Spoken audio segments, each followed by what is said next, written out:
Hey everyone, this is Fionapollo and I do art commentary. Today, I wanted to finally give my 2 cents on the topic of separating problematic artists and creators from the works they create, especially when those works can be considered extremely influential. Separating the art from the artist is kind of like the Schrodinger's cat theory of the art world. On one hand, you can absolutely have people who appreciate an art piece or a work of fiction or anything without even having the slightest bit of knowledge as to who the creator even is. These people are, in a sense, completely free from biases and judgment in terms of both the piece and themselves. But on the other hand, when a person creates a piece of work that is considered a cultural touchstone, but the person themselves was found to not be the greatest person morally or otherwise, the topic of whether the piece can be consumed ethically is almost unavoidable. If you couldn't tell from the thumbnail, today's video is spawned from a recent controversy involving the Hogwarts Legacy game. However, I won't be homing in exclusively on the controversies or dramas surrounding it. There is a lot of information flying around regarding this, and there is also a lot of misinformation flying around. And I don't feel like I'm the best person to break it down and discuss it right now because it's not something I've been catching every bit of news about, so I don't want to risk spreading any further misinformation around. What I instead want to do is use the creator of Harry Potter, J.K. Rowling, as a kind of case study and tie that into our main topic. There are other people such as James Somerton who are doing a far better job at diving into Rowling's words and actions as a person compared to what I could possibly do, so I will be linking some videos down below if you want more on that. Even though a lot of discussions in my videos involve me acting like this kind of armchair psychologist, I can only theorize about certain things, and those theories won't have a lot of backing because people's opinions, especially my own, are subjective. I am just a random person on the internet thinking out loud. My field of knowledge lies strictly with creative fields, and that's where I want to try and keep most of the focus. So with that said, let's take a look into what it means to separate art from the artist. We'll be going over the actual definition and how it's applied online. We'll be using J.K. Rowling in particular as a case into why you may or may not be able to do so, and at the end of it all, I want to give my overall thoughts. Please note that a lot of what I say in my videos is purely speculative and not based in fact, unless evidence is given to state otherwise. And if you like what you're hearing, please remember to like, comment, and subscribe. Do you think we can separate an artist from their artwork? Do you think doing so changes the artwork's context? Please let me know your thoughts. Let's begin. Part 1. What does this mean?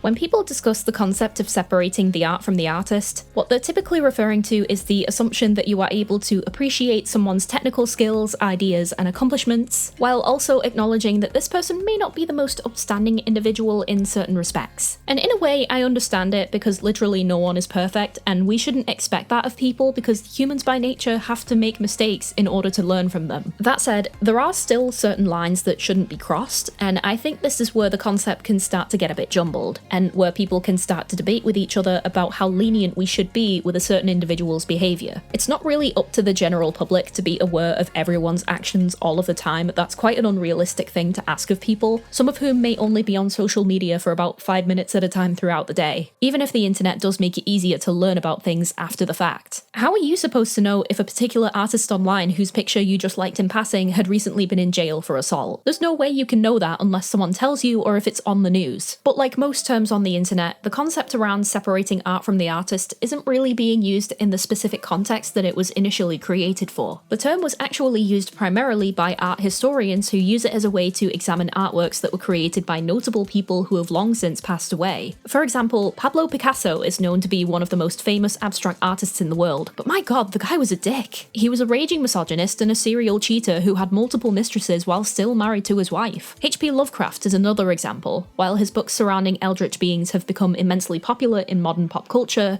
you can't really deny or even excuse the amount of racism found within his works. I actually used to play Call of Cthulhu with a bunch of friends, which is like this tabletop version of a lot of the lore found in Lovecraft's works, and even in that, it really jumps out at you how he viewed African cultures especially. It really wasn't good. When we look at these artists' works in hindsight, we're able to put a focus on what they created with the knowledge that, yeah, they did some terrible things, but they're not here to contest it. And the idea is that while others can still appreciate the works these people created, them being dead means that this appreciation no longer benefits them and can only benefit others, especially if said piece is placed into public hands. Say an artist's work is placed in a museum or gallery where it can still be appreciated, and any donations given are put towards educational programs or charities that these people may not have necessarily supported in life. For example, Pablo Picasso's works could be used in an exhibition that raises funds towards helping women who have been victims of domestic abuse. This is where the separation aspect comes into it. But when it comes to artists who are still alive, you can't really do that. Living artists are still able to interact with people, are still constantly forming their identity and shaping the mark they leave on the world, and most importantly, have the potential to benefit from their work in various ways. For instance, picking an artist at random, a lot of people have some pretty mixed opinions on the artist Sakimi-chan. Sakimi-chan is an extremely skilled artist who has released countless artworks and tutorials. Her rendering process is very efficient and allows her to get finished pieces out in a relatively short time frame. If you have no prior knowledge of who she is and you just happen to see one of her pieces while scrolling through social media, then you'd be inclined to just appreciate the picture and move on with your day. But the problem with this is when people start to look into her works with a more deep-seated appreciation and start to uncover the fact that she draws a lot of sexualized drawings of underage characters. Bear in mind that Sakimi-chan is in fact an NSFW artist, and that is how she makes her living, which in itself is not a problem, but underage fictional characters is definitely something that causes a lot of debate. Personally, I don't agree with it because I think it should be common sense that that kind of stuff isn't appropriate. So now we have a dilemma. You really like Sakimi-chan's work, but you also don't agree with this specific kind of stuff that she draws. Do you take a step back and find another artist to appreciate, or do you continue to share, comment, donate to, and otherwise support Sakimi-chan's other works, all while condemning the works that depict such content that you don't agree with? And in doing so, are you successfully separating Sakimi-chan's actions from the artwork of hers that you find to be more palatable? This is all purely hypothetical, by the way. Sakimi is just the first artist that came to mind, and she's not the worst offender either, since she mostly ages up the characters. Mostly. But this tends to be where people get a bit mixed up and don't fully understand why separating art from the artist can't really be applied to people who are still around. Of course, you can condemn an artist while still acknowledging that they make some great stuff, but depending on how you look at it, even giving them that bit of publicity can benefit them in a way that you don't intend. There are always going to be things that either yourself or another person disagree with, but when people try to just ignore it and only focus on the good, this doesn't really solve the core problem. The artist in question is still drawing those works on the side, and other people will still support them and look at them. It all comes down to whether you willingly or unwillingly want to be a part of that. Part 2. Case Study J.K. Rowling.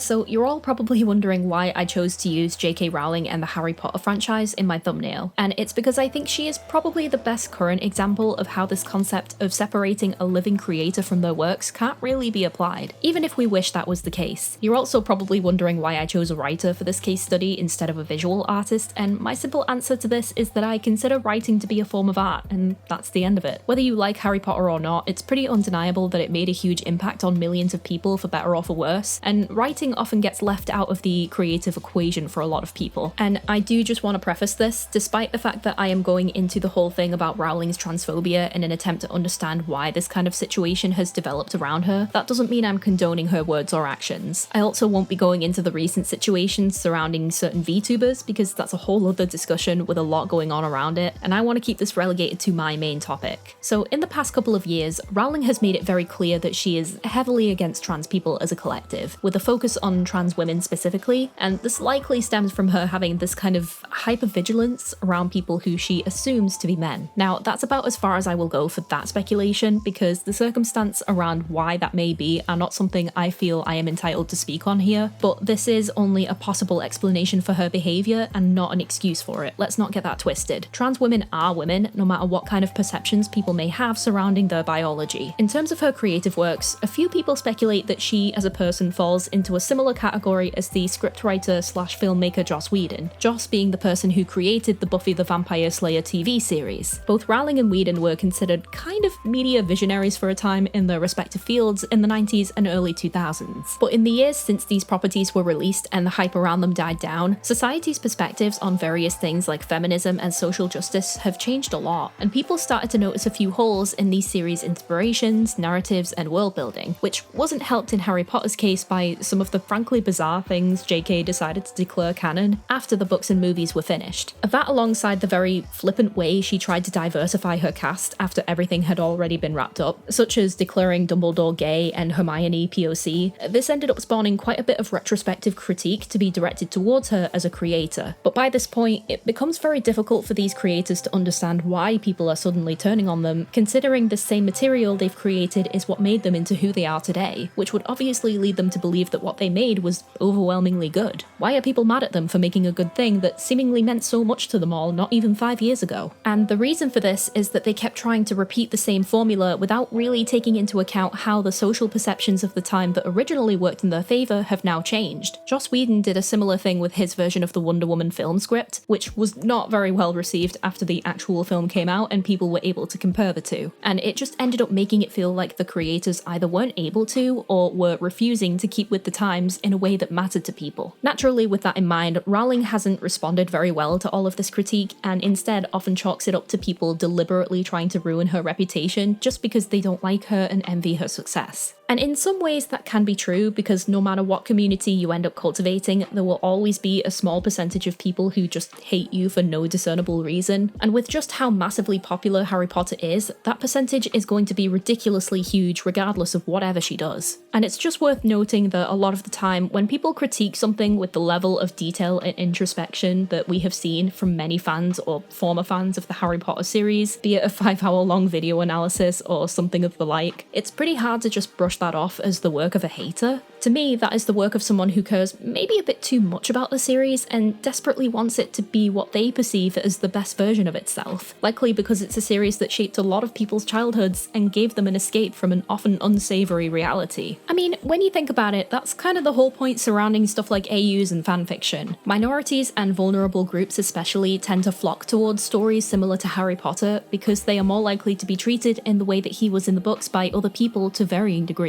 and they relate to him on a pretty personal level. And because of that, they also take up a significant portion of dedicated fandom spaces online, so it's unsurprising that these groups will be the ones putting forth a large amount of critique towards the original source material. But the thing that people have taken issue with especially is that Rowling has pinned pretty much all of this negative reception on the trans community, and has gone so far as to openly fund multiple anti-trans charities and political campaigns, and she is able to do this through the monetary earnings she receives from the Harry Potter IP. So when people say that just by purchasing the books, games, or any kind of Harry Potter merchandise, it encourages JK Rowling to continue being openly transphobic, this is what they mean. Individual people are not at fault for playing a game or reading a book, but it does signal to many other trans folk that people are often unknowingly encouraging anti-trans sentiment through these seemingly innocent acts. And the sense of helplessness surrounding that can bubble up as a kind of frustration or resentment that can end up being misdirected sometimes at people who are unaware of the intricacies of the issue. Now that the internet is most people's primary source for news and information, what ends up happening is that we end up being bombarded by the sheer amount of terrible things happening in the world which affect all manner of people. So as a result, sometimes those people who are affected can take the accessibility of this information as an act of siding with the people who are causing them misery. It's just a vicious cycle of helplessness coupled with the need to just scream and plead for someone to understand what is happening and to just take it seriously, especially when that information doesn't seem so hard to get hold of, nor is it in short supply. But because there's so much information being thrown around, it's not uncommon for people to mentally shut it down and just say, "Fuck it, I want to play this game or watch this show or listen to this album anyway." Vulnerable groups such as trans people are not the only ones who end up getting frustrated with this whole situation. The people in the dark about it who just saw a game being released will probably share a similar sentiment.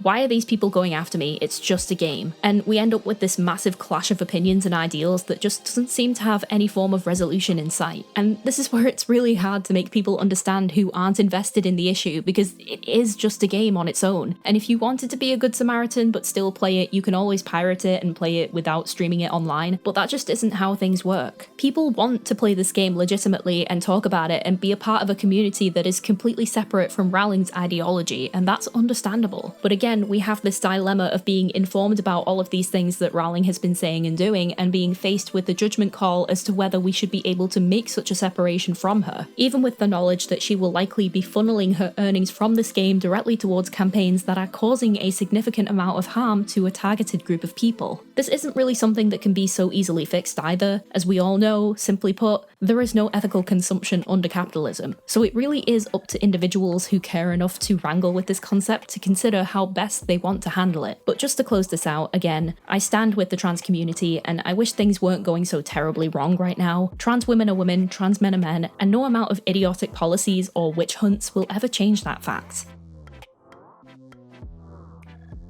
Part 3. What do we do? So, like the Schrodinger's cat theory, this kind of dilemma isn't really one that can be easily solved. at least not while the artist is still around. What's important to consider is the context in which it's used, and we can only really use it as a guide on how best to consume media while still being mindful of the ways that it can have an impact if you're going to even attempt to try and apply it to a living person. Even though I went into how the initial meaning behind the phrase was to focus on works done by people who had already died, it would be foolish to think that this is the only way it can be used, considering how widespread it is now when we think about things like online communities. Language constantly shifts and evolves to suit the people using it in the present, and that can be both a blessing and a curse. A blessing because we can now find new ways to interpret the world around us, and a curse because it can end up warping the word's original use and diluting its definition. So can you separate the art from the artist? Well, I guess mentally you can, but physically and ethically it's a whole other deal. So long as that person is alive and has some way to benefit from their work, it's almost impossible to make that separation unless they're in a specific kind of circumstance, such as signing their rights away to all of their intellectual property. And as for J.K. Rowling's place in all of this, I'm not interested in dredging through every single detail of all the good and bad things she's done. The long and short of it is that in the present moment, she's targeting a specific group of people, and in doing so, has enabled this dangerous rhetoric that is hurting both them and also other groups, including cis women, aka the group she's apparently trying to protect in a lot of ways as well. So I just genuinely don't understand why this is the hill that she wants to die on. The goalpost of what a quote-unquote real man or woman is has been shifting since the beginning of time, and trans people are unfortunately just the latest group being placed on the podium. But even with that aside, the best any of us can hope to do on a general level is just strive to understand why there may be issues or controversies surrounding certain works or people, and decide for yourself whether you think it's right to indulge in them. Awareness is the first step towards pretty much everything, and they're your steps to take. Anyway, this is all I have for you. Thank you so much for watching, and if you like this video, please remember to like, comment, and subscribe. What did you think of today's video? Is there anything I should have brought up or mentioned? Please let me know. I haven't been feeling too well, so this video was a bit of a rush job. Normally I would ask around for people's thoughts on a topic like this, but I just didn't have the time to. But I hope you guys still like it, and I'll be interested to see what kind of discussions will come about from it. Stay safe everyone, and I will speak to you soon. Bye!